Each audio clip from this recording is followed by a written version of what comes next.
Mesdames et messieurs, bonjour. Célébration de la 58e année de l'accession du Sénégal à la souveraineté internationale. L'armée sénégalaise a sorti ses moyens matériels et humains pour offrir aux Sénégalais un bon défilé. Dans le journal Sud Quotidien, nos confrères publient à leur une quelques photos illustratives de ce défilé. Toujours concernant le défilé du 4 avril, nos confrères de Vox Populi nous indiquent que l'innovation de cette année reste le défilé des détachements de l'armée, de la gendarmerie et de la police destinés aux opérations extérieures avec leur matériel adapté à la lutte contre la nouvelle forme de menace. Nos confrères du journal Vox Populi ont aussi remarqué que l'armée de l'air a exhibé hier la force de sa flotte. Et nos confrères d'ajouter que le chef de l'État Macky Sall a même promis de doter les forces de défense et de sécurité des moyens conséquents pour leur permettre d'accomplir leur mission. Pour nos confrères de Zoom Info, hier, l'armée sénégalaise a rassuré, le chef de l'État Macky Sall lui aussi a assuré. En effet, nous disent nos confrères de Sud Quotidien, dans son message à la nation à la veille de la fête de l'indépendance, le mardi 3 avril, le chef de l'État Macky Sall a tout d'abord rappelé la nécessité à œuvrer pour léguer aux générations futures un pays libéré du besoin.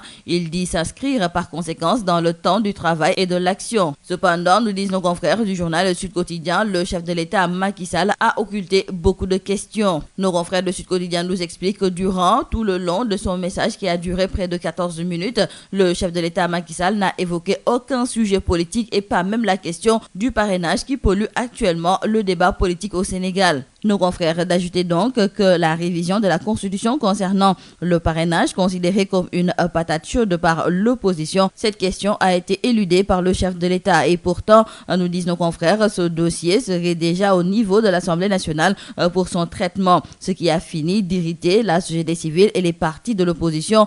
En tout cas, retenons que le chef de l'État Macky Sall a préféré mettre l'accent dans son message sur des questions relatives à l'emploi, la sécurité, l'éducation, la santé et la pêche. Et dans ces différents secteurs, le chef de l'État a annoncé d'importantes mesures en vue de renforcer l'emploi des jeunes et des femmes, la sécurité, l'amélioration des conditions des acteurs de l'éducation, la santé et de la pêche. Et comme on s'y attendait, l'opposition est restée sur sa faim après le message à la nation du chef de l'État Macky Sall. Dans le journal Sud Quotidien, nos confrères ont recueilli les réactions de Pape Diop de Bokk Gis Gis et Maître Madi Kenya, président du groupe parlementaire de l'opposition. Dans le journal Walf Quotidien, nos confrères ont recueilli en marge des festivités de la célébration du 58e anniversaire de l'indépendance du Sénégal les propos de l'ancien premier ministre Idrissa Seck, et ce dernier a lancé un vibrant appel au chef de l'État Macky Sall, à qui il demande de cesser d'être le sous-préfet du président français et de veiller à la souveraineté et à l'indépendance du pays. Revenant sur l'adresse à la nation, le réumiste en chef de dire qu'il ne reste plus au chef de l'État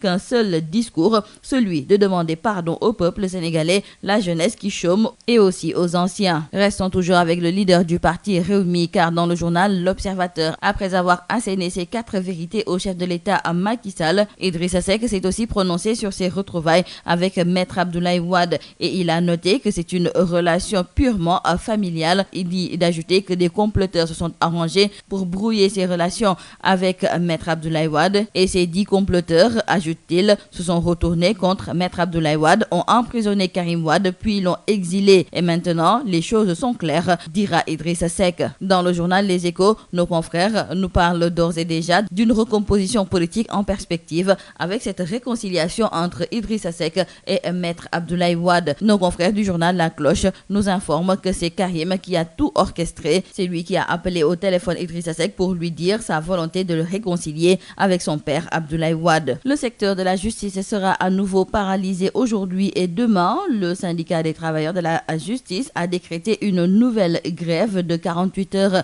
Nos confrères du journal Enquête qui nous en parlent nous indiquent donc que le Sytjust déroule son 3e plan d'action. Dans le quotidien LAS, nos confrères nous rappellent que le Sytjust proteste contre ce qu'il appelle le dilatoire et le manque d'attention affiché par le gouvernement par rapport à leurs revendications. Et depuis l'entame de leur mouvement d'humeur, le gouvernement n'a posé aucun acte conséquent dans le sens de résoudre la crise qui couve dans le service public de la justice. Donc c'est le mutisme total, et cet état de fait n'a fait que renforcer les travailleurs dans leur forte conviction de lutter davantage pour une prise en charge adéquate de leurs légitimes revendications formulées depuis des années sans aucune satisfaction. Et retournons toujours avec nos confrères du journal Enquête que puisque demain, Barthélémy Diaz sera jugé. Ce dernier est en prison depuis mardi pour outrage à magistrat et appel à l'insurrection. Et nous terminons par la lutte, et c'est pour signaler avec nos confrères du journal Sunu Lamb que ces derniers jours, le potentiel combat revanche entre Balla Gaye numéro 2 et Modou Lo nourrit les passions et les commentaires. Ce remake est vraiment plébiscité par les acteurs, et nos confrères nous indiquent même que 2 promoteurs veulent mettre sur pied donc ce choc de tous les dangers entre Balla Gaye numéro 2 et Modou Lo. C'est tout à vos journaux et très bonne lecture.